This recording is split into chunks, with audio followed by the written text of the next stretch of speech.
नमस्कार, मी आचल न्यूज अनकटमध्ये आपलं स्वागत. पावत्याच्या ठळक घडामोडी. ठाकरे गटाचे आमदार रवींद्र वायकर यांच्या घरावर ईडीची धाड. मुंबई भूखंड घोटाळ्याचा आरोप. सरकार बदलत नाही तोवर धाडी पडणारच, शरद पवार यांचे विधान. रवींद्र वायकरांनी माहिती लपवली, हिशोब तर द्यावाच लागणार, किरीट सोमय्या यांचा इशारा. न्यायमूर्तीच आरोपीला भेटतायत, एकनाथ शिंदेच आरोपी. आमदार अपात्र प्रकरणी उद्धव ठाकरेंचं वक्तव्य.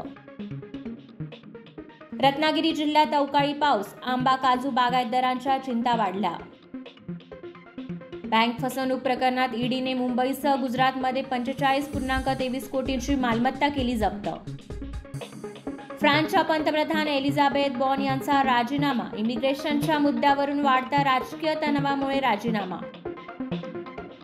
सलमान खानच्या चाहत्यांसाठी गुड न्यूज. बिग बॉसच्या घरामध्ये चाहत्याला राहण्याची मिळणार संधी. राष्ट्रपतींच्या हस्ते मोहम्मद शामीला अर्जुन पुरस्काराने गौरव.